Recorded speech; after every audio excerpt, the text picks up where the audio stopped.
Some wounds never heal, they just get buried deeper with time. For 68-year-old cowboy Len Booker, the pain of his father's abandonment has festered for half a century. Lost in a canyon with his donkey Scout, Len stumbles upon an abandoned cabin hidden beneath red cliffs. Inside, he finds a journal on a dusty table, pages dated 50 years ago, written in his father's unmistakable hand. The entries speak of regret, war, and a secret life lived after he vanished. Hidden beneath the floorboards are sketches, photographs, and unsent letters addressed to Len and his mother. What could drive a man to abandon his family and live in the shadows for decades? Before we jump back in now, tell us where you're tuning in from today, and if this story touches you deeply, make sure you're fully subscribed right now, because tomorrow I've saved something truly extra special for you. The sun hung low over the painted desert, casting long shadows across the red earth like the fingers of some ancient hand reaching across time itself. Len Booker sat astride his aging donkey, Scout, and squinted against the glare bouncing off the canyon walls ahead. The air shimmered with heat, and the silence pressed down on him with the weight of all his years. He should have reached the crossing 2 hours ago. Should have been on the far side of the canyon by now, heading toward the McAllister Ranch, where he'd promised to help with the spring branding. But the trail markers he'd followed for 30 years seemed to have shifted, or maybe his memory had finally started playing tricks on him. Either way, he was lost, and the admission sat bitter in his throat. Scout's ears twitched forward, and the donkey came to a halt without Len pulling the reins. The animal had more sense than most men Len had known in his lifetime. They'd been together for 12 years now, ever since Len had found Scout, half-starved and hobbled in an arroyo, abandoned by someone who didn't deserve to own such a creature. Len had nursed him back to health, and the donkey had repaid him with loyalty that put most human relationships to shame. "What is it, boy?" Len's voice came out rougher than he intended, dried out by the desert air and hours without speaking. The donkey's nostrils flared. Water, maybe, or the smell of shade. Len had learned to trust Scout's instincts more than his own these days. They moved forward slowly, picking their way between the sagebrush and scattered rocks. The canyon walls rose higher on either side, their striations telling stories of floods and droughts that predated any human memory. Len had always felt small in this landscape, but lately that feeling had deepened into something else, a sense that his own story was just another thin layer in the geological record, barely worth noting. He was 68 years old. His back ached most mornings before he even got out of bed.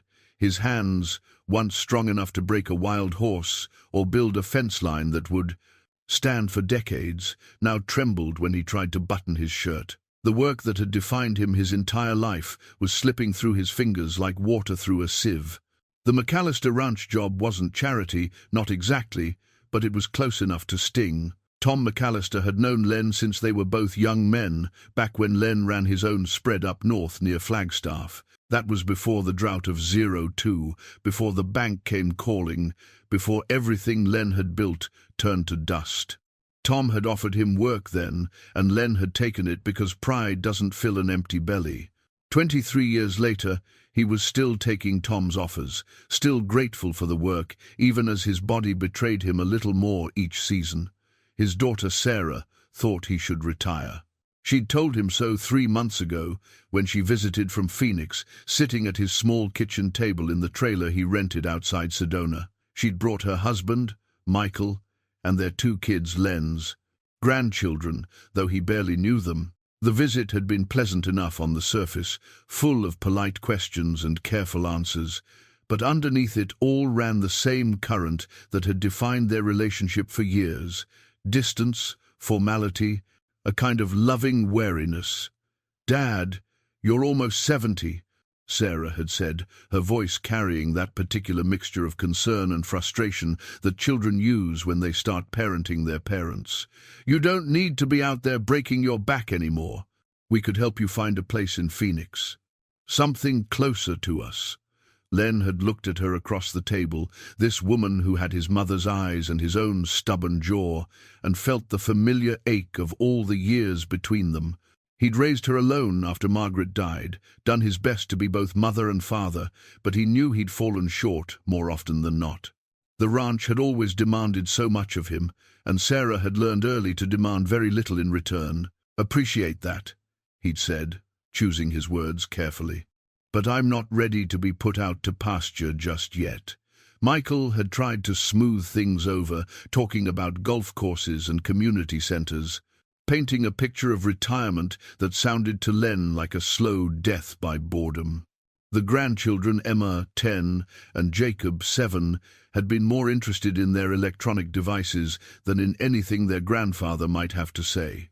The visit had ended with hugs that felt obligatory and promises to stay in touch that Len knew would fade back into their usual pattern of occasional phone calls and holiday cards. That was 3 months ago. Since then, Len had worked steadily through the winter and into spring, taking whatever jobs Tom McAllister could offer and supplementing them with odd work around Sedona. He'd fixed fences, mucked stalls, helped younger ranchers with their calving seasons. He'd done it all with Scout by his side, the donkey serving as both transportation and companion in a life that had grown increasingly solitary. His social circle had shrunk over the years like a pool of water in the desert sun. Most of the men he'd worked with in his prime were either dead or had moved away to live with their children. The few who remained were in the same boat as Len, too old for the work but too stubborn to quit, held together by habit and a refusal to acknowledge their own obsolescence. There was Vernon Hayes, who still ran a small operation outside Cottonwood despite being 74 and half-blind.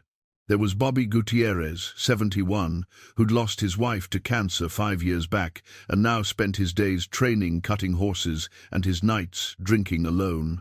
And there was Rita Sandoval, the only woman among them, 69 years old and tougher than boot leather, who'd outlasted 3 husbands and still worked her family's land with the help of her nephews. They met sometimes at the Copper Bell Diner in Sedona, usually on Sunday mornings, to drink bad coffee and talk about livestock prices and weather patterns and the ways the world had changed around them. They never talked about their aches and pains, never mentioned the pills they took or the doctors they avoided seeing. These were people who'd been raised to endure, to keep their complaints to themselves, to measure their worth by their ability to work. Len valued those Sunday mornings more than he'd ever admit. They were proof that he still belonged somewhere, still had a place in a world that seemed increasingly designed for younger, faster, more adaptable people. But today there was no Sunday breakfast, no familiar faces, no comfortable routine. Today there was just the desert, the heat, and the growing realization that he'd made a serious mistake. The water in his canteen was nearly gone. He'd rationed it carefully, but the sun had been merciless, and the trail had stretched much longer than he'd anticipated. Scout would need water soon, too. The donkey was hardy, bred for this landscape, but even he had limits. Len pulled the canteen from his saddlebag and took a small sip, letting the warm water sit in his mouth before swallowing. He gave the rest to Scout, pouring it into his cupped hand and watching the donkey's grey lips work carefully to take every drop. "We'll find water soon," Len said, more to reassure himself than the animal. "Has to be a spring around here somewhere." But the words felt hollow even as he spoke them. The truth was, he'd strayed far from any trail he recognized. The canyon walls here were unfamiliar, their formations strange. He'd been following what he thought was the right path, but somewhere along the way he'd turned wrong, and now he was paying for that mistake with every passing minute. His father would have laughed at him, would have called him soft, careless, unfit to call himself a cowboy. Raymond Booker had been a hard man, quick with criticism and slow with praise, the kind of father who believed that toughness was the only virtue worth cultivating in a son. He'd taught Len to ride before he could walk, to rope before he could write his own name, to measure himself by his ability to endure pain without complaint. And then, when Len was 17, Raymond had disappeared. No warning, no explanation, no goodbye, just gone one morning, along with his favorite horse and whatever he could carry in his saddlebags. Len's mother, Margaret, had been devastated. She'd spent weeks convinced something terrible had happened, that Raymond had met with an accident or foul play. But as the weeks turned to months and no body was found, no evidence of violence discovered, the truth became unavoidable. Raymond Booker had simply left. The abandonment had broken something in Margaret. She'd held herself together for Len's sake, raised him the rest of the way to manhood, but the light had gone out of her eyes. She died when Len was 32, her heart giving out in her sleep, and Len had always believed it was really a broken heart that killed her. She'd spent 15 years waiting for a man who was never coming back. Len had spent those same years learning to hate his father. The anger had been a constant companion, a low fire in his chest that never quite went out. He'd built his entire adult life in opposition to Raymond's memory, had been faithful to Margaret's memory, had stayed with Sarah even when the work was hard and the money was scarce, had made himself into the kind of man who kept his promises. And yet, despite everything, he'd become more like his father than he cared to admit. He'd chosen work over family, let the demands of the ranch take precedence over his daughter's needs. He'd taught Sarah to be independent, the same way Raymond had taught him through absence, through the expectation that she should handle things on her own. And now, in his old age, he was alone just as Raymond must have been, wherever he'd ended up. The irony wasn't lost on Fame. Scout stopped again, this time more insistent. The donkey's head swung to the left, toward a gap in the canyon wall that Len hadn't noticed before.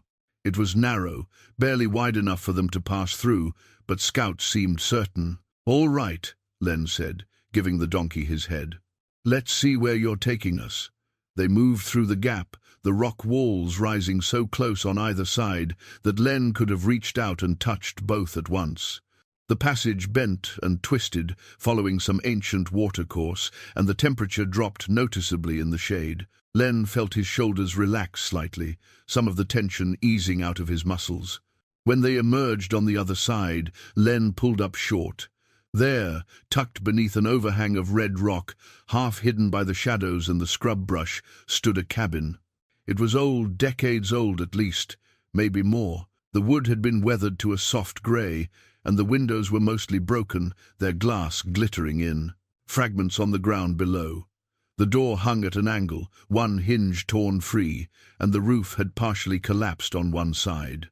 It looked like something that had been forgotten by time, left to slowly disintegrate back into the landscape. But it was shelter, and where there was shelter, there might be water.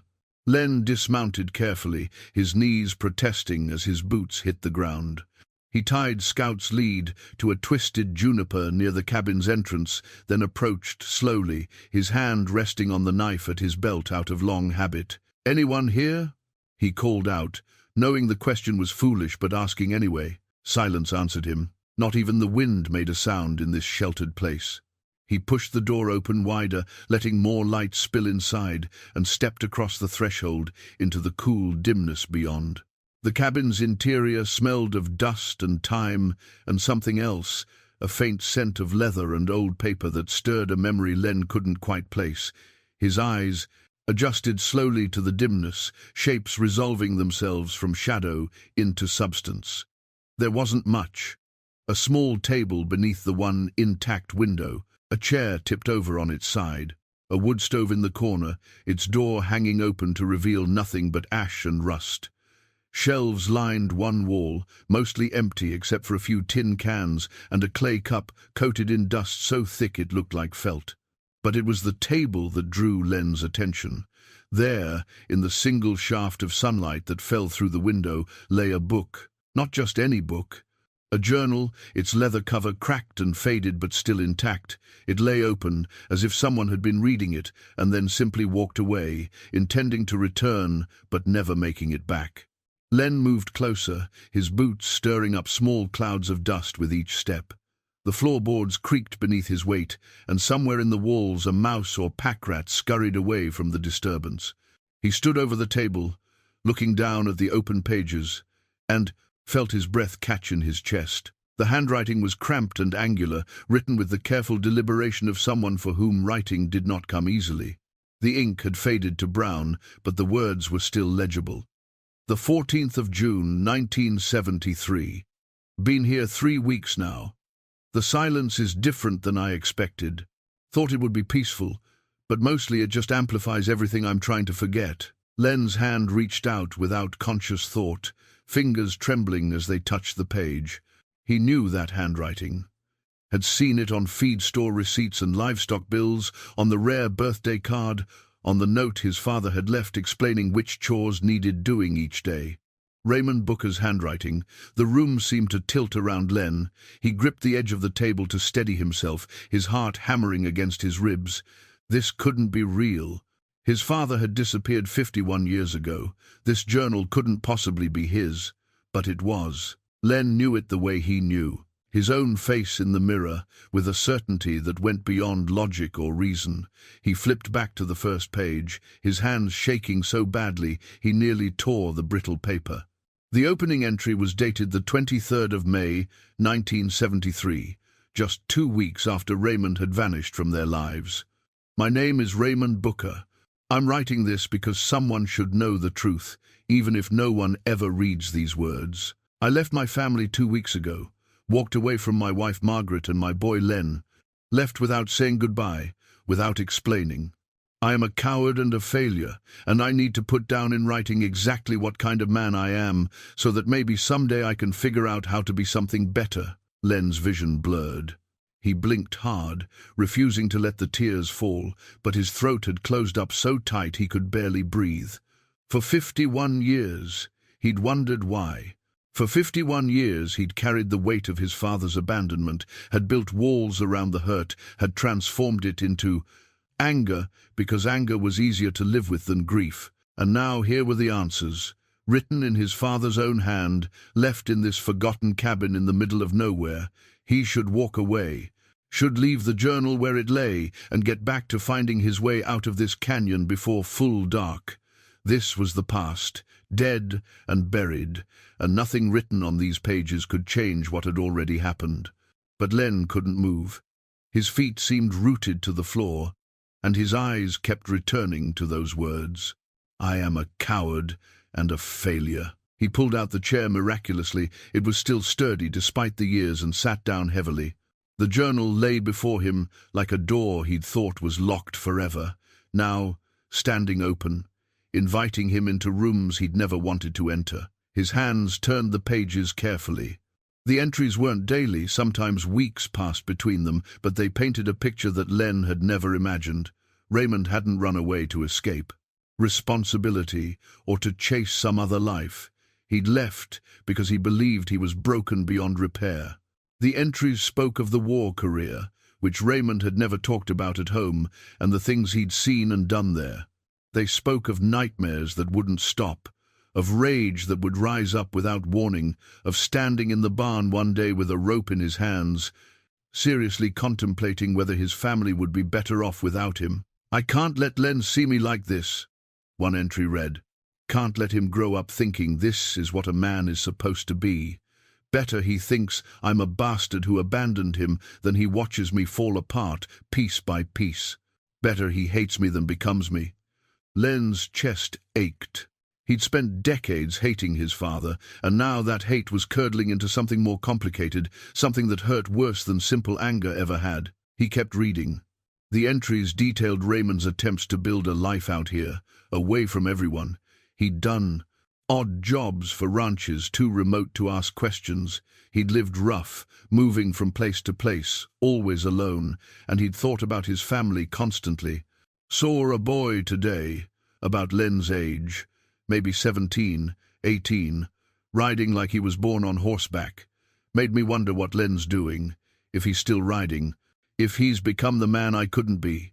Margaret always said he was better than me, smarter, kinder. I hope she was right. I hope he grew up to be nothing like his old man. The words swam before Len's eyes. He reached up and rubbed his face, feeling the rough stubble on his jaw, the deep lines that time had carved around his mouth and eyes. He'd spent his whole life trying to be nothing like Raymond, and his father had wanted exactly that. They'd both been running from the same ghost. There were other entries, dozens of them, spanning years.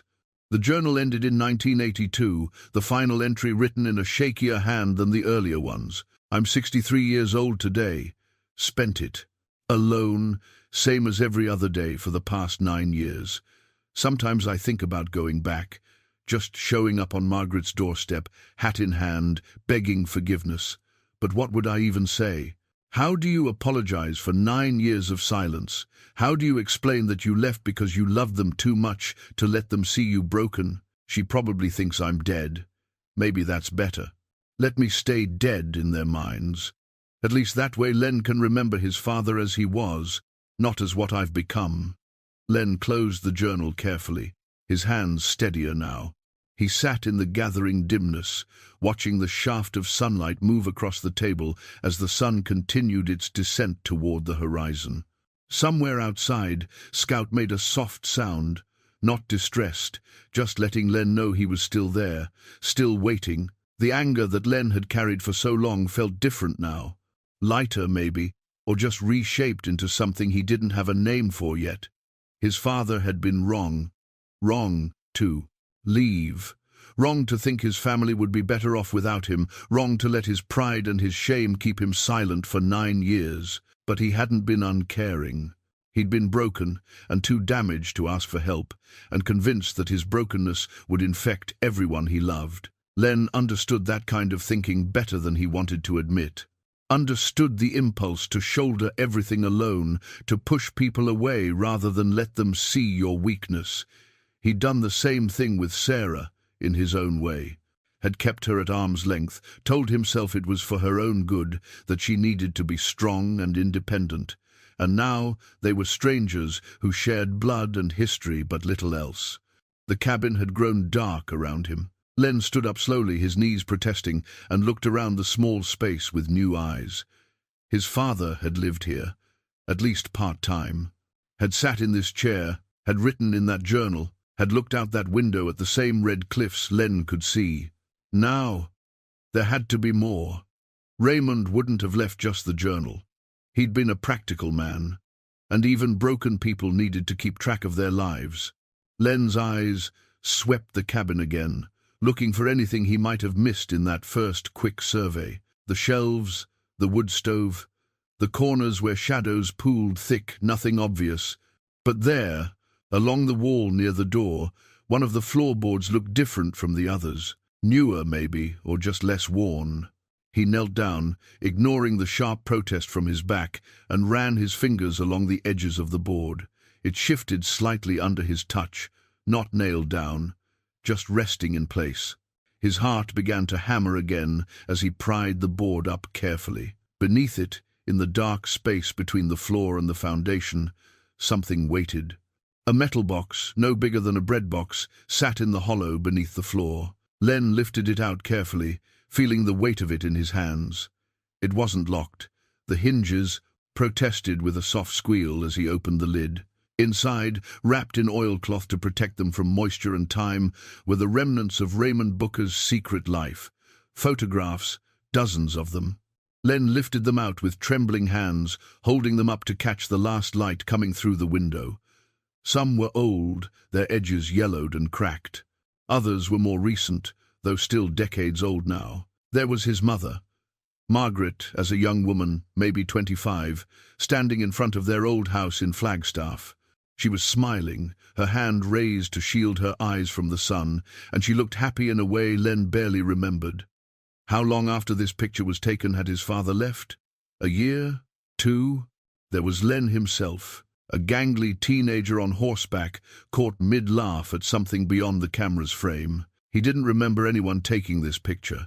Didn't remember his father ever being the kind of man who carried a camera. But here was the evidence, proof that Raymond had been paying attention, had wanted to capture these moments even if he knew he wouldn't be there to see what came after. There were other photographs too.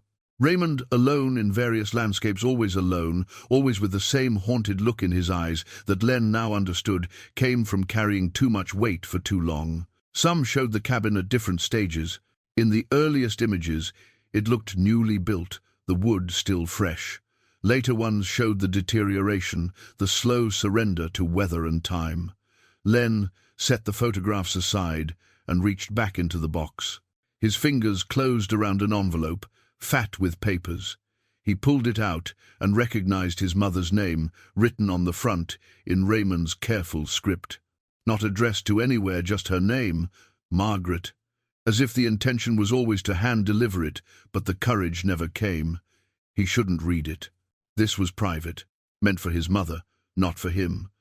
But Margaret had been dead for 36 years, and whatever words Raymond had wanted to say to her would never reach their intended recipient now. Len opened the envelope. The letter inside was long, running to several pages, and dated July 1976, 3 years after Raymond had left. The paper crackled as Len unfolded it. "My dearest Margaret," it began. "I've started this letter 100 times and never found the words that could possibly be enough. How do you tell someone you love that you left them because you loved them too much? How do you explain that every day I wake up and the first thing I feel is regret, and the second thing I feel is relief that you don't have to see what I've become?" The words blurred and swam. Len had to stop reading, had to close his eyes and breathe deeply before he could continue.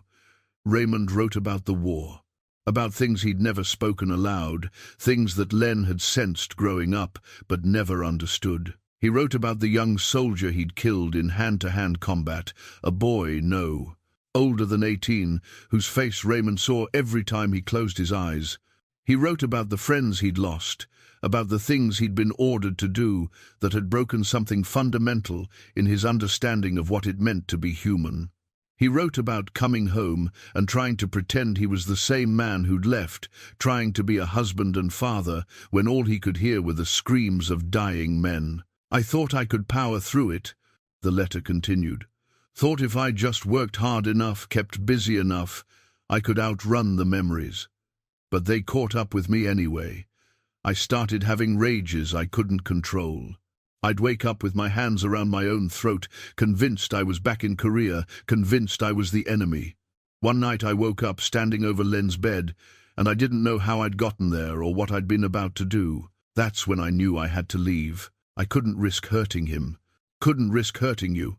Len's hands shook so badly he had to set the letter down. He stood up and walked to the door, pushing it open wider, letting the evening air wash over his face. Outside, Scout stood patiently, his head lowered, dozing in the cooling shade. All those years, Len had believed his father had simply stopped caring, had decided his family wasn't worth the effort, but the truth was so much more complicated and so much more painful. Raymond had cared too much, had been so convinced of his own brokenness that he'd made the worst possible choice for all the right reasons. Len's chest felt tight, his breath coming in short gasps. He pressed his palm against the doorframe, feeling the rough wood under his skin, using the physical sensation to anchor himself in the present. He thought about Sarah, about the distance between them that had grown so gradually he'd barely noticed until it was too wide to cross easily. He'd told himself he was teaching her independence, preparing her for a hard world. But maybe he'd just been repeating his father's mistake, pushing away the people he loved because he didn't know how to let them see his struggles. The realization settled over him like a weight. He was 68 years old. How much time did he have left to fix things, to bridge the gap with his daughter before it became permanent? He went back inside and picked up the letter again, forcing himself to read the rest. Raymond wrote about his life in the canyon, about the jobs he took and the people he met, always keeping them at a distance, never letting anyone get close enough to see past the surface. He wrote about watching other families from afar and wondering if Len had graduated high school, if he'd gone to college, if he'd fallen in love. "I know I don't have the right to ask anything of you," the letter concluded. "I gave up that right when I walked away. But if you could find it in your heart to tell Len that I'm sorry not for leaving, because maybe that was the right choice, even if it was the coward's choice, but for not finding a better way. Tell him his father loved him. Tell him I thought about him every single day. Tell him I hope he became everything I wasn't." Len folded the letter carefully and put it back in the envelope. There were other letters in the box, some addressed to him, some to his mother, some to no one in particular. There was a small notebook filled with sketches, drawings of the cabin, the canyon, plants, and animals. Raymond had never mentioned being artistic, but the drawings showed real skill, a careful observer's eye for detail. At the bottom of the box, wrapped separately in another piece of oilcloth, was a pocket watch. Len lifted it out and felt its familiar weight. His grandfather's watch, passed down to Raymond, meant to be passed down to Len. He'd assumed it was lost or sold long ago, but here it was, carefully preserved, waiting. He opened the case and saw the inscription inside. Time is the coin of your life. It is the only coin you have, and only you can determine how it will be spent. The watch had stopped at 3:47. Len had no idea if that was AM or PM, or what day, what year.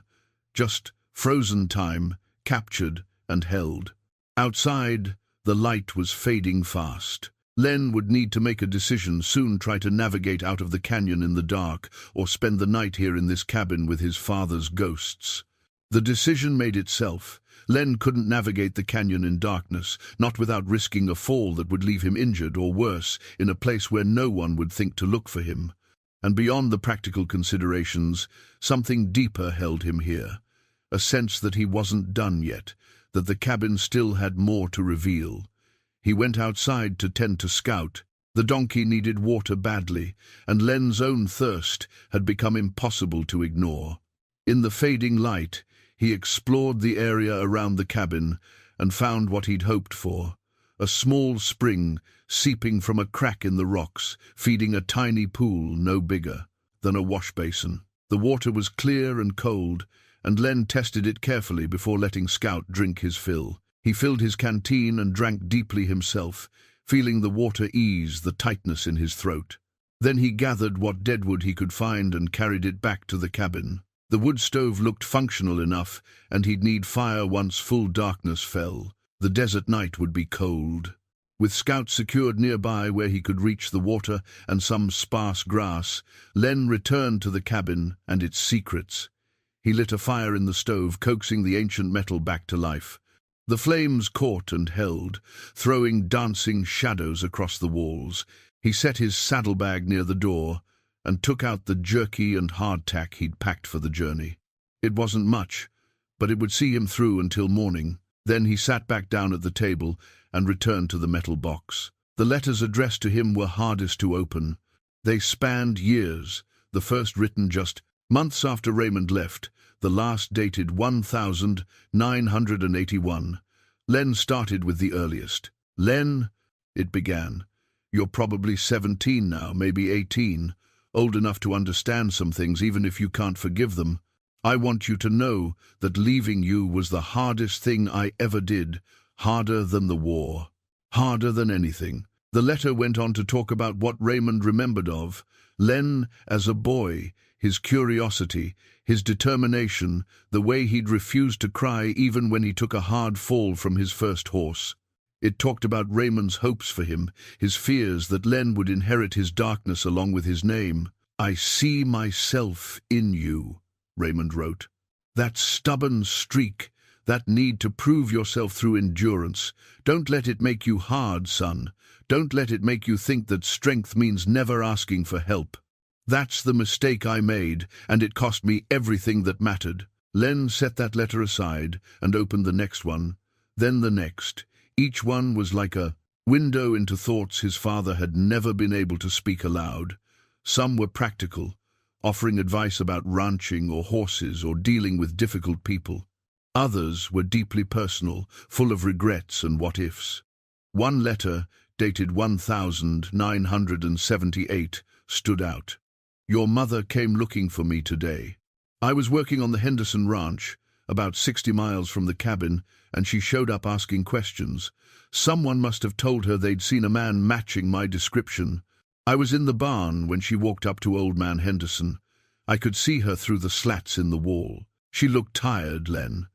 Tired and older than her years. I wanted to walk out there, wanted to tell her I was sorry, wanted to ask if she could ever forgive me, But I didn't.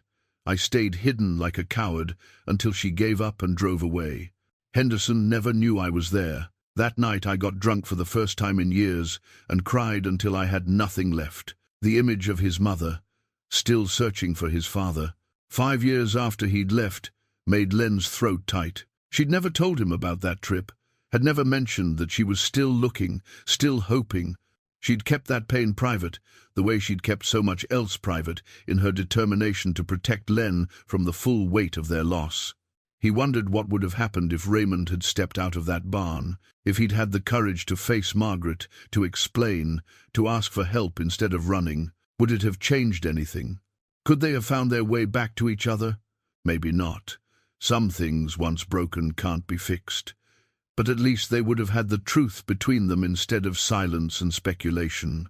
Len set the letters aside and picked up the notebook of sketches. He flipped through the pages slowly, seeing the canyon through his father's eyes. Raymond had drawn the changing seasons, the spring flowers, the summer heat shimmer, the autumn colors, the rare winter snow. He'd drawn animals, deer, rabbits, hawks, a mountain lion on a distant ridge, and he'd drawn people, though always from a distance. Ranchers at work, children playing in a town square, a woman who might have been Margaret hanging laundry on a line. The drawings were good, better than good. They showed a sensitivity that Len had never known his father possessed. Looking at them, Len tried to reconcile this Raymond thoughtful, observant, capable of capturing beauty on paper with the hard, taciturn man he remembered from childhood. They seemed like two different people. Maybe, in a way, they were. Maybe the war had split Raymond into before and after, and the man who came back wasn't quite the same man who'd left. Near the back of the notebook, Len found a sketch that made him stop. It was the cabin, but from a different angle. And sitting outside it was a man who could only be Raymond, older, his shoulders rounded by time and weight. Beside him sat a boy, maybe 10 or 11, and they were both looking at something in the distance. The boy's posture, the tilt of his head, it was Len as a child, or at least Raymond's memory of him. Below the sketch, in his father's careful handwriting, were the words, "What should have been." Len traced the drawing with one finger, feeling the slight indentation where the pencil had pressed into the paper. His father had spent years imagining a different life, one where he'd made better choices, where he'd been strong enough to stay. And he'd lived alone with those imaginations, too proud or too ashamed to reach out, to try to make any of it real. The fire crackled in the stove, and outside the wind began to rise, making a low sound as it moved through the canyon. Len stood and walked to the window, looking out at the darkness. Stars were appearing overhead, brilliant and cold and distant. Scout was a dark shape against the lighter stone, still and patient. Len thought about Tom McAllister, probably worried by now. Len should have arrived hours ago. Tom would wait until morning before doing anything, would assume Len had stopped to camp rather than risk the trail at night. But by tomorrow afternoon, if Len hadn't shown up, Tom would start making calls. Someone would eventually come looking, but that wasn't what occupied Len's thoughts. What mattered now, in this moment, was understanding. Understanding why his father had left, yes, but also understanding himself. Because the more he read, the more he saw the patterns repeating. The pride that wouldn't bend, the belief that struggling alone was somehow more noble than asking for help, the distance he maintained from the people who loved him. He was becoming his father, had been becoming his father for years, without realizing it. The same isolation, the same belief that his struggles were his alone to bear, the same pattern of pushing away the people who tried to get close.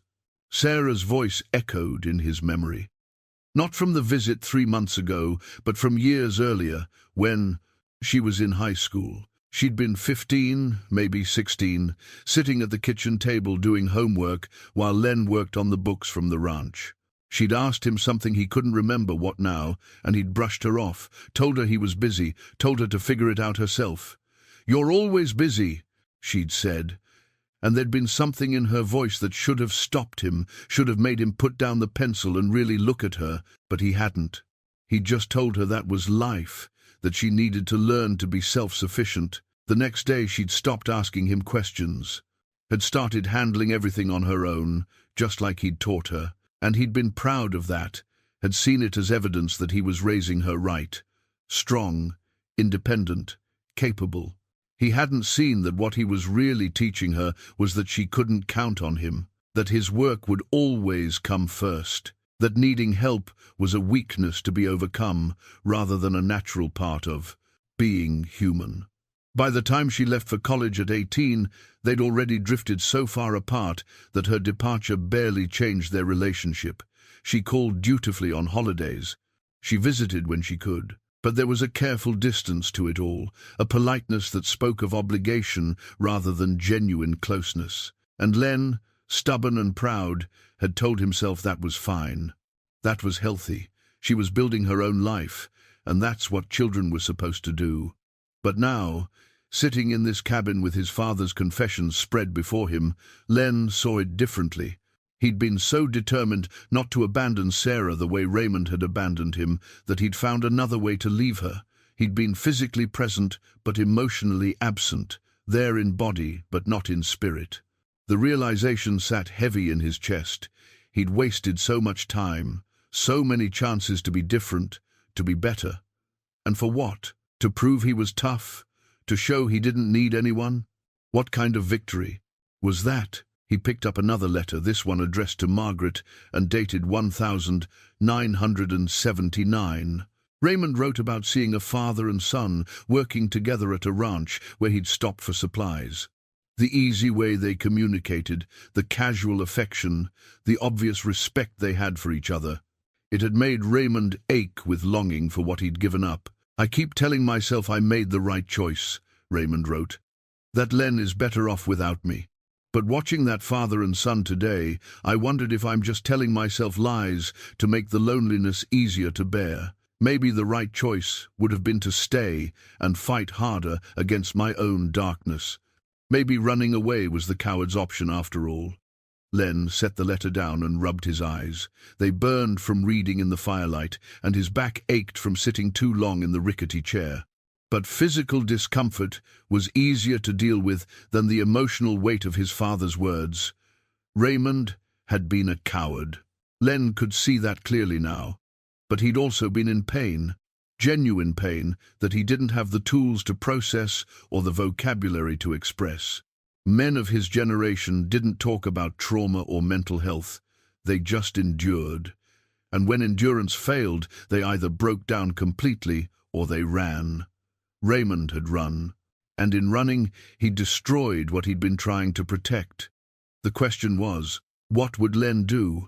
He wasn't running, not in the same way, but he'd built his own form of distance, his own protective walls, and they'd served him just as poorly as running had served his father.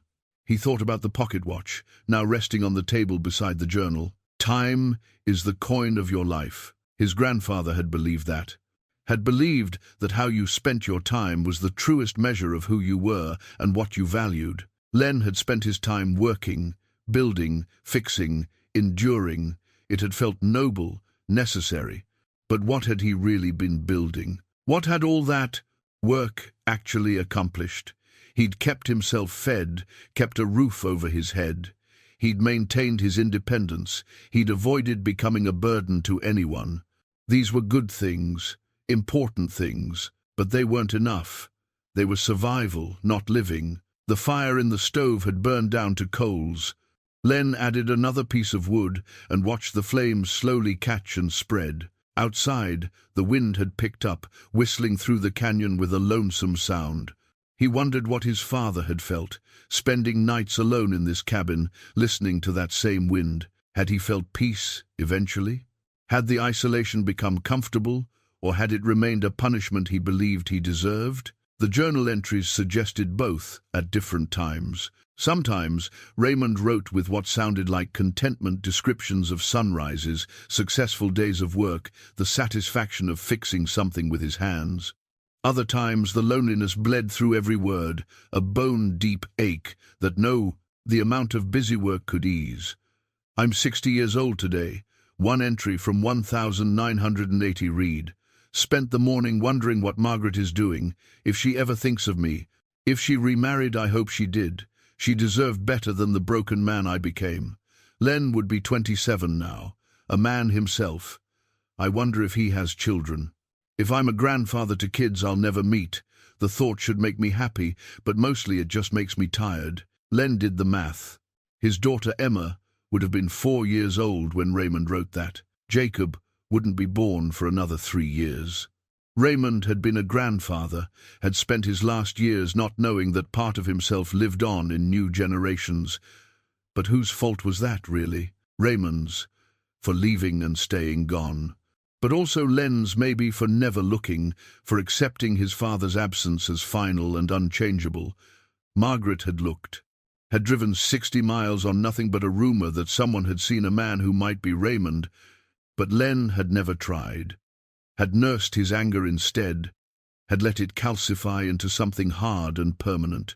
He could have looked, should have looked. Not to reconcile, maybe that would never have been possible, but at least to understand. At least to give his father a chance to explain. But he'd been too proud for that, too stubborn, too convinced that his anger was righteous and his father's absence was unforgivable.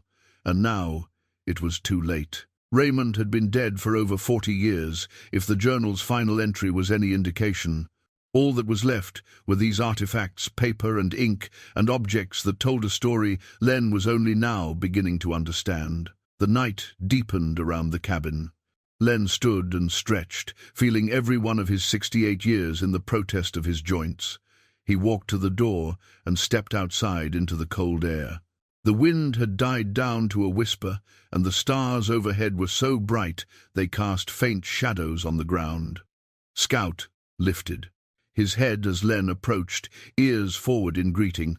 Len ran his hand along the donkey's neck, feeling the warmth of him, the solid reality of his presence. "Just you and me out here, boy," Len said quietly. Same as always. But even as he said it, he knew it wasn't quite true. He'd chosen this solitude, had built his life around it. Scout hadn't had a choice. He'd been abandoned once, and then adopted by another man who kept himself apart from the world. They were a pair of misfits, making do. Len thought about the other animals he'd had over the years. Horses, mostly, and a few dogs. All of them had given him more honest companionship than most of the humans in his life. They didn't judge, didn't expect explanations, didn't need anything from him but food and water and basic kindness. Maybe that was part of the problem. Maybe he'd gotten too comfortable with relationships that didn't ask much of him, that didn't push him to be vulnerable or open or truly present. He returned to the cabin and the box of artifacts. There were still a few items he hadn't examined, some old photographs near the bottom, and what looked like a bundle of papers tied with string. The photographs showed Raymond at different stages of his life in hiding. In some, he looked almost peaceful, standing beside a campfire or working with livestock. In others, the weight he carried was visible in every line of his face. Len tried to reconcile these images with his memories of his father before the abandonment, but they felt like different people. The bundle of papers turned out to be receipts and work records. Raymond had been meticulous about keeping track of his earnings and expenses, noting down every job he'd taken, every dollar he'd made. It was oddly touching, this evidence of his father's continued sense of responsibility, even in exile. He might have run away from his family, but he'd kept himself accountable in his own way. At the very bottom of the box was a small leather pouch. Len opened it and found money bills so old some of them had been replaced by newer designs. He counted it carefully. $3,200. A small fortune for a man living rough in the desert, working odd jobs. Why had Raymond kept it? Why not spend it on better food, better shelter, maybe a truck that could take him farther from his memories? The answer came to Len as he held the money in his hands. Raymond had been saving it for them, for Margaret and Len. Some part of him had always intended to send it home, to provide for the family he'd abandoned. But pride or shame or fear had kept him from following through. Len set the money aside. It was his now, by right of inheritance if nothing else. But it felt wrong to take it, like stealing from a dead man's dreams. He picked up the journal again and paged through it more slowly, looking for passages he might have missed. Near the middle, he found an entry that stopped him cold. Saw Len today. He was in town. With Margaret, probably 17, 18 years old. I was buying supplies at the feed store and heard Margaret's voice. Looked out the window, and there he was, loading bags into their truck. Tall, strong, capable, everything a father could hope for. I almost went outside, almost walked right up to them and said my piece. But what could I say that would make any of it better? How do you apologize for 5 years of silence? So I stayed inside until they drove away. The store owner asked if I was all right. I said I'd seen a ghost. He probably thought I was crazy. Maybe I am. Len tried to remember being 17, tried to remember a trip to town with his mother. There'd been so many. They'd blurred together into a general impression of errands and chores and his mother's quiet sadness. But his father had been there, watching from the shadows, had been close enough to touch, and yet separated by a gulf that might as well have been the entire desert. What would have happened if Raymond had come outside? If he'd faced them, explained, asked for forgiveness? Margaret would have been shocked, certainly, angry probably. But she'd loved Raymond once, and that kind of love doesn't disappear completely, even when it's been beaten down by abandonment and time. And Len? What would 17-year-old Len have done? He'd been full of rage back then, carrying it like armor. He'd probably have said something he'd regret, driven his father away with harsh words. Or maybe he'd have been so relieved to see Raymond alive and real that all the anger would have dissolved into tears. He'd never know. That moment had passed, would never come again. All he had were his father's words describing it, and his own imagination filling in the rest. The fire had burned down again. Len added more wood, then settled back in the chair with the journal. He read through the remaining entries carefully, looking for anything that might explain what had finally happened to Raymond. The entries grew sparser as the years went on, sometimes months passing between them. The handwriting became shakier, harder to read. The final entry was dated the 12th of October 1982. I'm 63 today. Woke up with pain in my chest that won't go away. Heart, probably. Fitting that it's giving out now, considering I broke it myself years ago. If anyone finds this journal, tell Margaret and Len I'm sorry. Tell them I loved them. Tell them I was a coward, but not because I didn't care. Because I cared too much and didn't know how to live with my own failure. That was it. The entry ended mid-page, as if Raymond had meant to write more but couldn't. Len sat staring at those words for a long time, trying to picture his father writing them. Alone in this cabin, feeling his heart fail, still thinking about the family he'd left behind. Had he died here? Len looked around the cabin with new eyes. The dust, the emptiness, the sense of long abandonment. Maybe Raymond had passed away, right? Here, in this chair, or on the floor, and his body had never been found. The desert was good at reclaiming its own. Animals, weather, time, they would have erased all evidence. Or maybe he'd made it to a hospital, died among strangers who didn't know his name or history. Maybe he was buried in some unmarked grave, in a town Len had never heard of. Either way, he was gone. Had been gone for more than 40 years. And all the anger Len had carried, all the imagined confrontations and speeches about abandonment and responsibility, none of it mattered now. Len closed the journal and sat in the silence, feeling hollowed out and heavy at the same time. The fire crackled, the wind whispered, nothing else. Then his eye caught something he'd missed before. Behind where the metal box had been hidden, wedged between two floor joists, was another envelope. This one looked different, newer, the paper not as yellowed by time. He reached for it carefully, his heart beginning to pound again. The envelope wasn't sealed. Inside was a single sheet of paper, folded once. The handwriting on it wasn't Raymond's cramped, careful script. It was looser, more confident, different. Len unfolded the paper and began to read. To whoever finds this cabin and Raymond Booker's belongings, my name is Dr. James Chen. I was the physician at the clinic in Marble Canyon from 1979 to 1,994. In October of 1982, a man came to my clinic complaining of chest pain. He gave his name as Ray Brooks, but I later learned his real name was Raymond Booker. He'd had a heart attack. I treated him and told him he needed to go to a hospital in Flagstaff for proper care. He refused. He stayed in Marble Canyon for 3 weeks, renting a room above the old hardware store while he recovered. I checked on him regularly. During that time, he told me about his family, about the son and wife he'd left behind, about this cabin where he'd hidden away for years. He was getting ready to go back to them. That's what, he told me. Said he'd been a coward long enough, that nearly dying had shown him what really mattered. He'd been planning how to approach them, what to say. He was scared, but he was going to do it. On November 2nd, 1982, he left Marble Canyon, said he was heading to Flagstaff to find his family. I gave him some medication for his heart and made him promise to see a doctor once he got there. 3 days later, the sheriff came to my clinic, asking if I'd treated a man matching Raymond's description. There'd been an accident on Highway 89. A drunk driver had crossed the center line and hit Raymond's truck head-on. Raymond died instantly. The other driver walked away with minor injuries.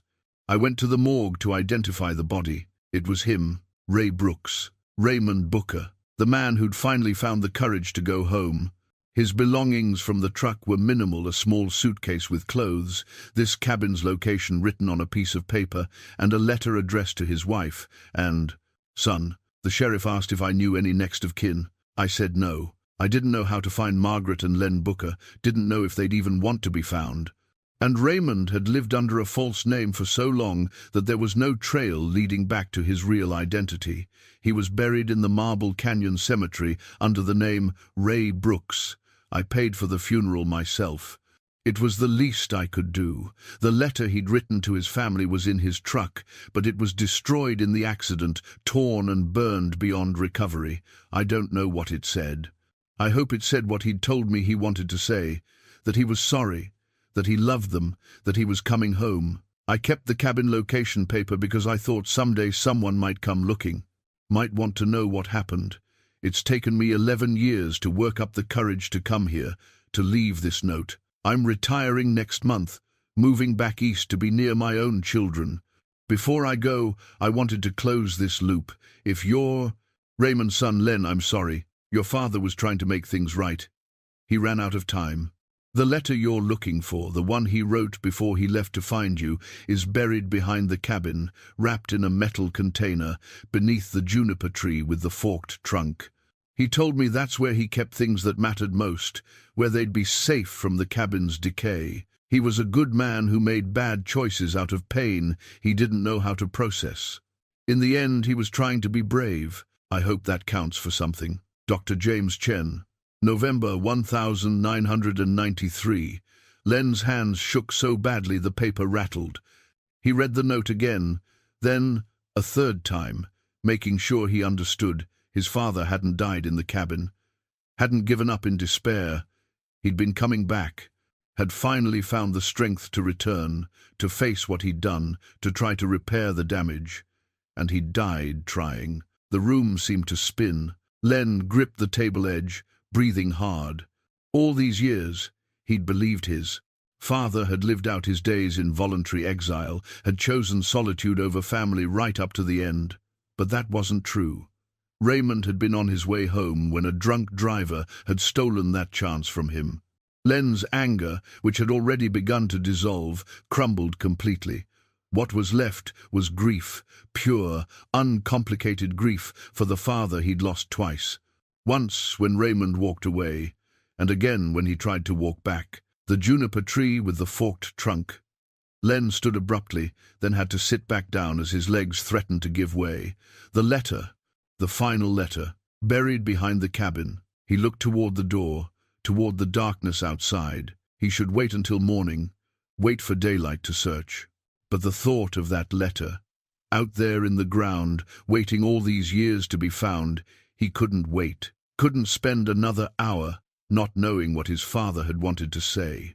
Len grabbed his small flashlight from his saddlebag and went outside. The Temperature had dropped significantly, and his breath came out in visible puffs. Scout stirred as Len passed, but didn't rise, content to watch from his resting place. Behind the cabin, 2 juniper trees grew in the rocky soil. One was scraggly and bent by wind. The other had a distinctive forked trunk, splitting about 3 feet off the ground into 2 main branches. Len knelt beside it, his knees protesting. The flashlight beam showed disturbed earth at the base, though decades of weather had softened any obvious signs of digging. He began to dig with his hands, scooping away dirt and small rocks. 6 inches down, his fingers struck metal. He dug faster, heedless of the stones, scraping his knuckles. The container was larger than he'd expected, a rectangular metal box, similar to an old ammunition can. He pulled it free and carried it back to the cabin, cradling it like something precious and fragile. Inside, by the light of the fire, he opened it. The letter was there, wrapped in plastic to protect it from moisture. Beside it was a photograph, Margaret and Len together, the one that had hung in their living room before Raymond left. He must have taken it with him, carried it all those years. And there was money, a thick stack of bills, far more than the money in the first box. This was what Raymond had been saving, what he'd planned to bring home with him. Len set everything else aside and carefully removed the letter from its plastic wrapping. His name was on the envelope, written in his father's hand, for Len Booker, from his father. He opened it with trembling fingers and began to read. Len, if you're reading this, then I finally found the courage to come find you, and somehow you found this place. Or maybe I lost my nerve again, and this letter stays buried forever. Either way, I need to write it. Need to get these words down while I still can. I'm 63 years old, and I had a heart attack 3 weeks ago. I thought I was dying. In that moment, when I couldn't breathe and my chest felt like it was being crushed in a vice, all I could think about was you and your mother. All the years I'd wasted, all the chances I'd thrown away, all the cowardice I'd dressed up as sacrifice. The doctor here in Marble Canyon says I might have another heart attack any time, says I need to change my life, reduce stress, take it easy. But I'm done taking it easy. I'm done hiding. I'm done being a coward. I'm coming home, Len. By the time you read this, I'll either have found you or I'll be dead trying. Either way, I want you to know the truth. I left because I thought I was protecting you. I know how that sounds. Every deadbeat father in history probably tells himself the same lie. But it was true for me, even if it was wrong. I was drowning, son. Drowning in memories of the war, in rage I couldn't control, in darkness that got deeper every day. I woke up one night standing over your bed with my hands clenched into fists, and I didn't remember getting there. Didn't know what I'd been about to do. That's when I knew I had to leave. But I was wrong to leave the way I did, without explanation or goodbye. Wrong to stay away for so long. Wrong to let pride and shame keep me from at least trying to explain. Your mother deserved better. You deserved better. And I was too broken to give you what you deserved. I want you to know about Korea, about what happened there, what it did to me. Your mother knew some of it, but not all. No one knew all of it, because I couldn't speak it aloud. But maybe if I write it down, you'll understand. I killed a boy, hand to hand, in a trench. He was maybe 18, same age as some of the boys I went to high school with. He was terrified, crying, begging in Korean. I didn't speak the language, but I knew what he was saying. Please don't, please. I'm sorry. I want to go home. All the things I wanted to say myself. I killed him anyway. Orders are orders, war is war, but his face, I see it every time I close my eyes. Every single time. And he's not the only one. There were others. Things I was ordered to do, things I did to survive, things that took pieces of my soul and left holes I could never fill. I came home broken, pretending to be whole, tried to be the man your mother married, the father you needed. But I was acting, and the effort of keeping up that act was exhausting. The rage would come on me sudden, triggered by nothing, by everything, a loud noise, a flash of light, the smell of smoke. Suddenly I'd be back there, back in Korea, back in the killing, and I couldn't tell what was real. I never hurt you or your mother. Never. But I was afraid I would. The line between nightmare and reality was getting thinner. One night was enough. One night of not knowing what I might do. I couldn't risk it happening again, so I left. And once I was gone, once weeks turned to months and months turned to years, it got harder and harder to imagine coming back.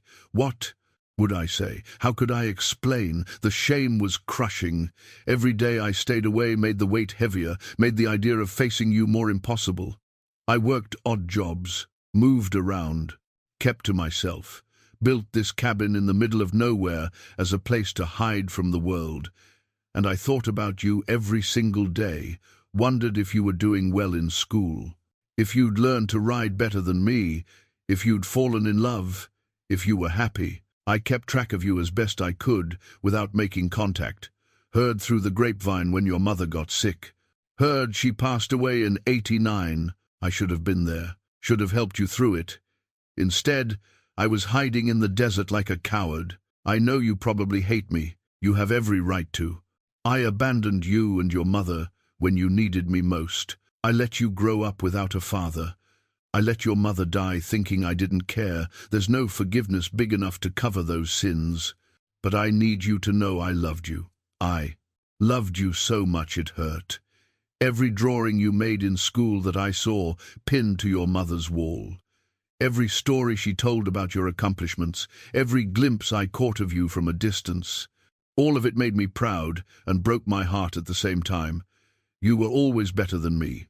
Even as a boy, you had something I lacked, a genuine kindness, a way of seeing people that wasn't colored by violence and war. Your mother used to say you got that from her family, and I think she was right.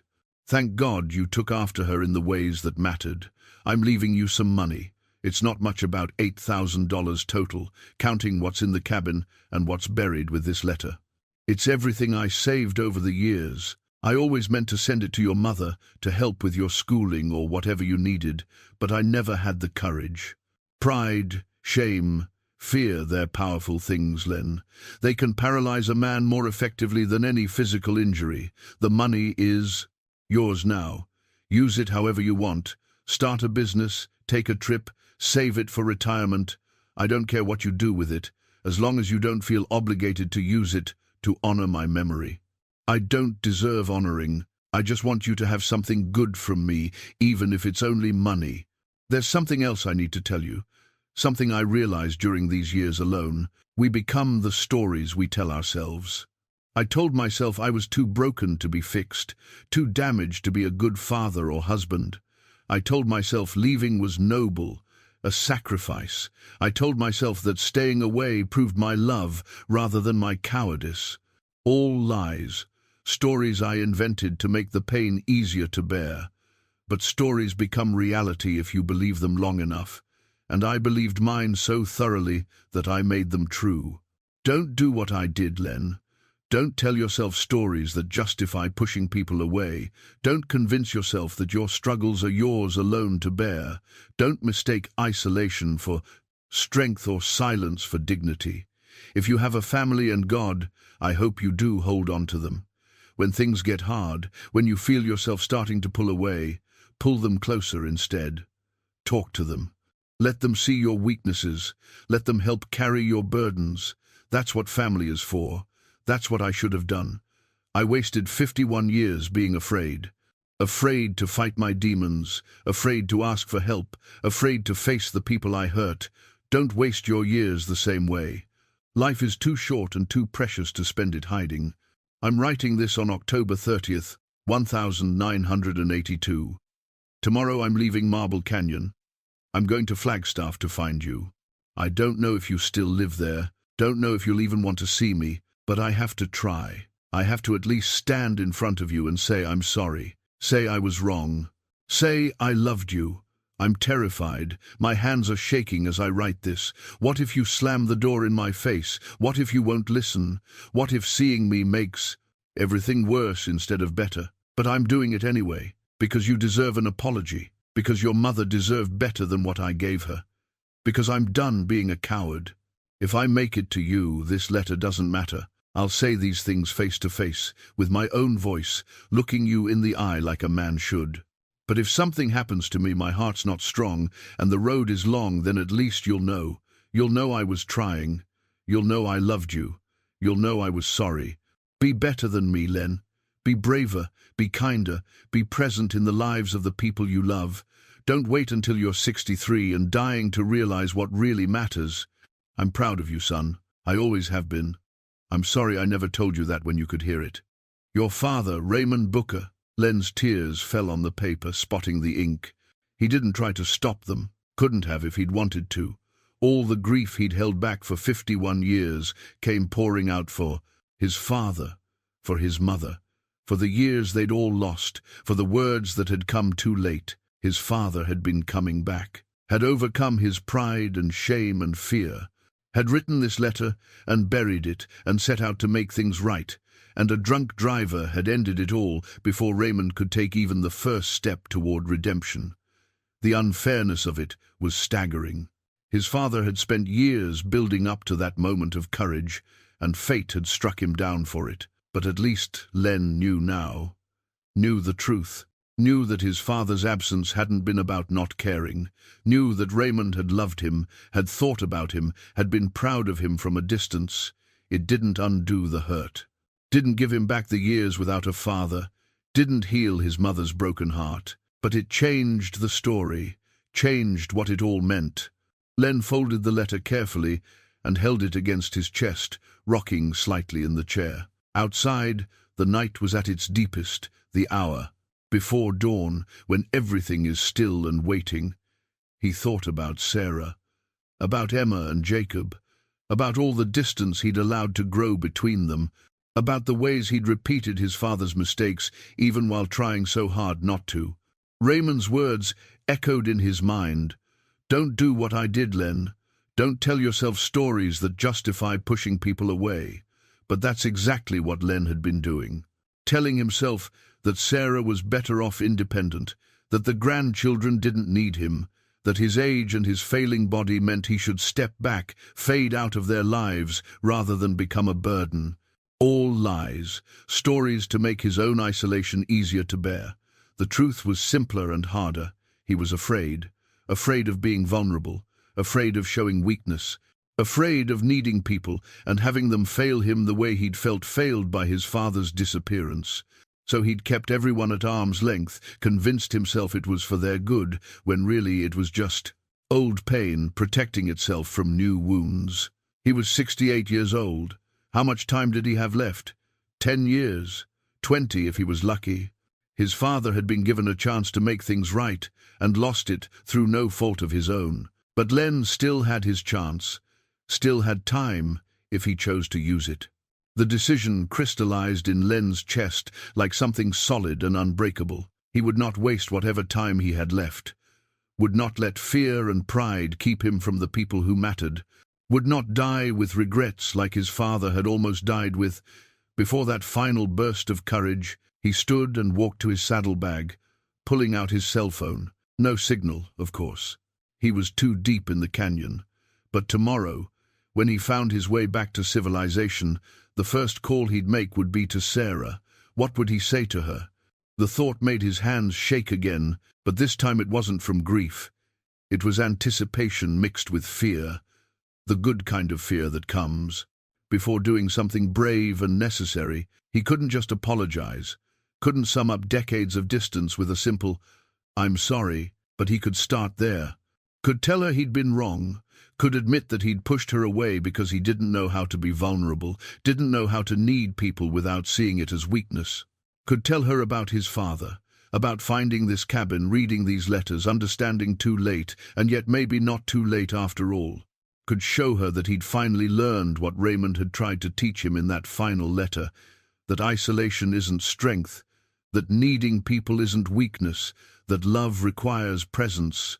The fire had burned down to embers again. Len looked at the journal, at the letters, at all the artifacts of his father's hidden life. He couldn't leave them here, couldn't let them disappear back into the desert's silence. Raymond's story deserved to be known, at least by the family he'd left behind. Len began. Gathering everything carefully, the journal and letters went back into the metal box, the photographs, the sketches, the pocket watch, the money. He wrapped Dr. Chen's note carefully and placed it on top. These were pieces of Raymond Booker's heart, preserved in paper and ink, and objects that had outlasted the man himself. The wooden box from beneath the juniper tree was too large to fit in his saddlebag, but he could tie it to Scout's pack frame. The donkey had carried heavier loads through worse terrain. Dawn was still hours away, but Len couldn't sleep. His mind was too full, his heart too raw. He sat by the dying fire and thought about all the conversations he'd avoided with Sarah over the years. All the times she'd tried to get closer, and he'd deflected with gruffness or silence, or the excuse of work that couldn't wait. He remembered her high school graduation. She'd asked him to come, and he had, but he'd sat in the back and left immediately after without joining her for the celebration dinner. Ranch emergency, he'd told her, though there'd been no emergency. Just his own discomfort with sentiment, his inability to be present at moments that required emotional openness. He remembered her wedding. She'd asked him to walk her down the aisle, and he had, but he'd barely spoken to her all day, had stood stiff and formal in his rented suit, counting the minutes until he could leave. Michael's father had given the toast to the bride, full of warmth and humor and obvious love. Len had contributed nothing but his presence, and barely that. He remembered Emma's birth. Sarah had called him from the hospital, her voice tired but happy, asking if he wanted to come meet his granddaughter. He'd said he would, then made excuses for 3 weeks before finally driving to Phoenix. By then, Emma was already a person, already moving through the world, and Len had missed those first precious days. The pattern was clear and damning. He'd been there but not present, available but not engaged, physically proximate but emotionally distant, just like his father before him, though in a different way. But it could change. It had to change. Because the alternative was dying the way Raymond almost had, full of regret, desperate for one more chance that would never come. Outside, the sky was beginning to lighten along the eastern horizon. Not sunrise yet, but that gradual shift from black to dark blue that promised morning was coming. Len stood and went to the door, breathing in the cold pre-dawn air. Scout was already awake, ears swiveling to catch the small sounds of the desert coming to life. Birds beginning their morning songs, small creatures scurrying back to burrows before the hawks emerged. The whole world stirring, preparing for another day. Len had survived the night in the canyon, had found his father's story and, in finding it, had begun to understand his own. Now came the harder part, taking what he'd learned and using it to build something better, to be better. He would call Sarah, would tell her everything about Raymond, about this cabin, about the letters and what they'd taught him, would ask if he could visit, really visit, not just pass through, would ask if he could spend time with his grandchildren, get to know them before it was too late, would ask for a chance to be the father he should have been all along, even though Sarah was grown and didn't need fathering anymore. But maybe she needed something else. Maybe she needed to know that he saw his mistakes, that he wanted to do better, that he loved her, even though he'd been terrible at showing it. The thought made his throat tight, but he didn't push it away this time, didn't bury it under practical concerns or masculine stoicism. He let himself feel it, the hope and fear and desperate wish to make things right while there was still time. By the time full light spread across the canyon, Len had packed everything. The metal boxes were secured to Scout's frame, wrapped in his spare blanket for protection. The journal and the final letter he kept in his saddlebag, close and safe. He took one last look at the cabin. It stood weathered and worn, a testament to his father's years of exile. Part of him wanted to burn it down, to erase this evidence of so much wasted time. But another part, the part that had grown wiser overnight, understood that the cabin was just wood and nails. What mattered was the story it held, and that story was coming with him. He closed the door as best he could, knowing the wind would eventually tear it completely free. The desert would reclaim the cabin in time, dissolving it back into the landscape.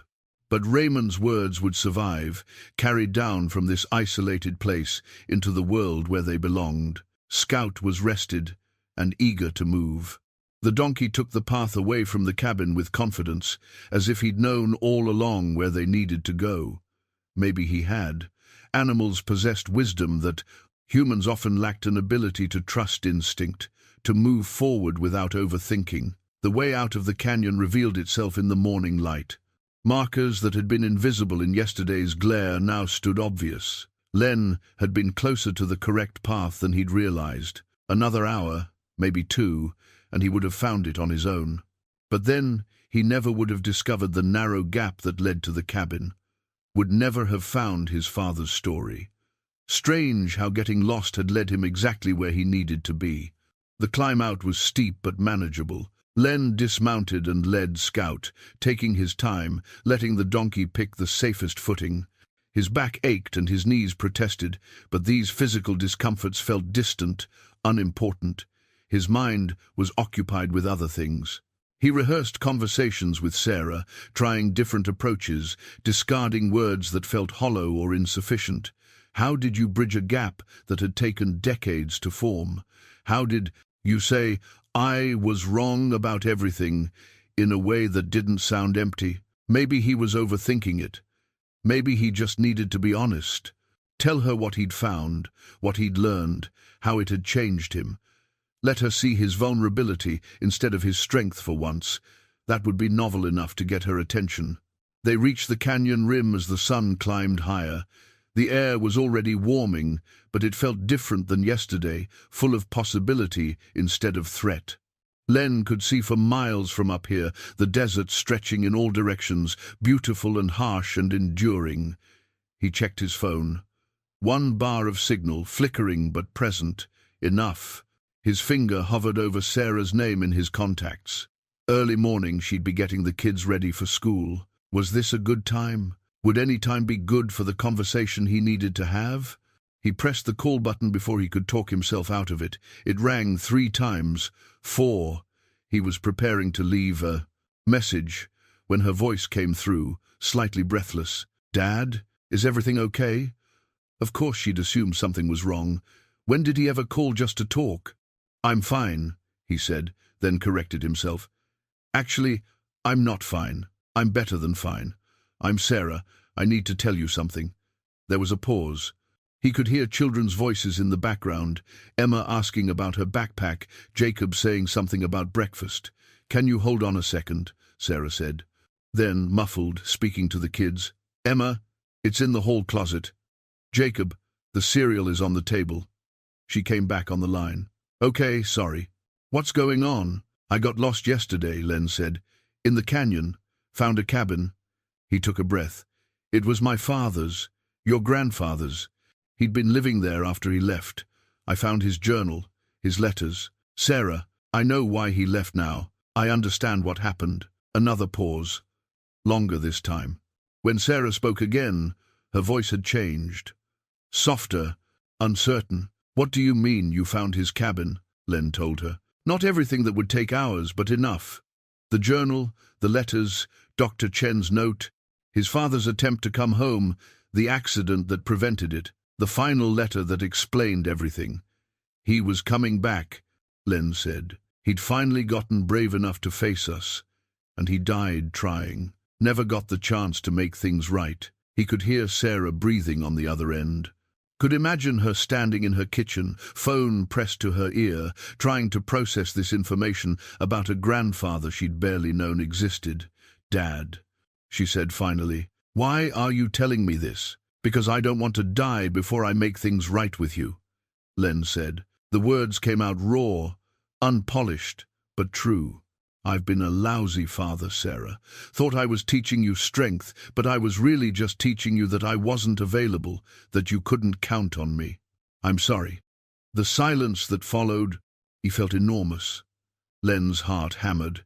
He'd said it. Couldn't take it back now. Couldn't retreat behind his usual walls.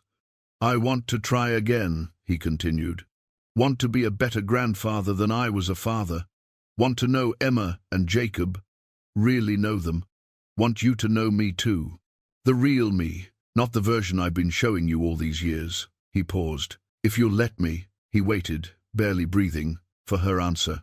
The silence stretched between them, carried across miles of desert and city, father and daughter connected by nothing but a fragile electronic signal and years of careful distance. Then Sarah's voice came through, thick with emotion. "Dad, She stopped. Tried again. "I've waited a long time to hear you say something like that." Len's eyes burned. He blinked hard, looking out across the desert so Scout wouldn't see an old man cry. Though maybe it was time to stop worrying about who saw his tears. "I know I can't undo the past," Len said. "Can't give you back the father you needed when you were growing up. But if there's any chance, any at all, I'd like to try to be present now, however that looks. Whatever you're willing to give me." "When can you come to Phoenix?" Sarah asked, and the question was so unexpected, so immediate, that Len almost laughed. "I need to stop by the McAllister Ranch first, let Tom know I'm all right. Then I can drive down. Tomorrow, maybe?" "Tomorrow's good." She paused. "Bring the letters. I want to read them, want to know about the grandfather I never met." "I will. And Dad, I'm glad you found them, glad you understand now. It doesn't fix everything, but it helps to know the whole story." They talked for a few more minutes, making plans. Sarah would clear her schedule for the next few days. The kids would be out of school for Thanksgiving break soon anyway. Maybe Len could stay through the holiday, if he wanted, if he was ready for that much family time. He said yes without hesitation, and heard the surprise in her voice when she realized he meant it. When they hung up, Len stood for a long moment holding the phone, feeling the weight of what had just happened. One conversation, one honest admission of fault and desire to change. It wasn't redemption that would take time, consistent effort, proof through action rather than words, but it was a beginning. He swung up onto Scout's back, feeling lighter despite his aching joints. The donkey started forward without prompting, heading toward the familiar trail that would take them to the McAllister Ranch.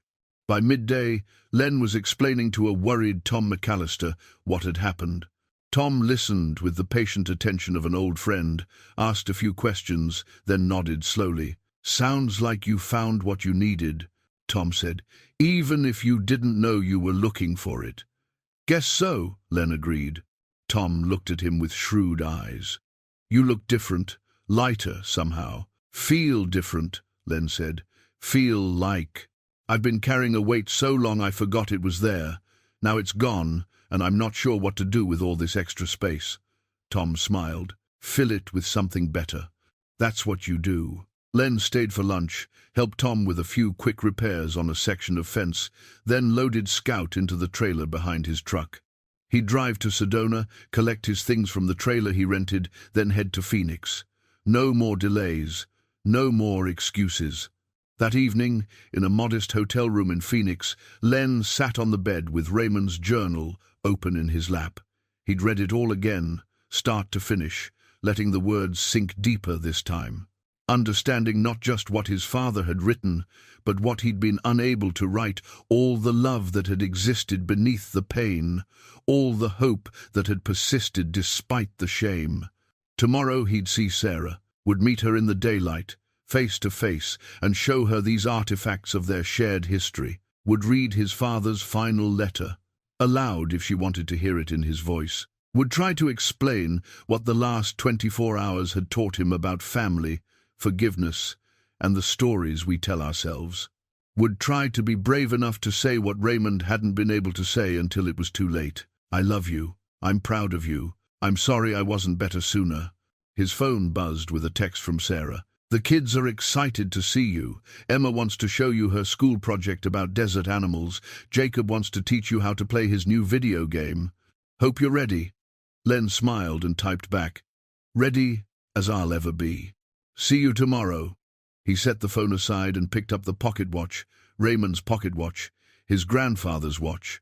He wound it carefully and set it to the correct time, watching the second hand begin its sweep around the face. Time moving forward again after decades of being frozen. "Time is the coin of your life," the inscription read. Len had spent too many of his coins on solitude and stubbornness, but he had coins left. Not as many as he'd like, but enough to make a difference if he spent them wisely.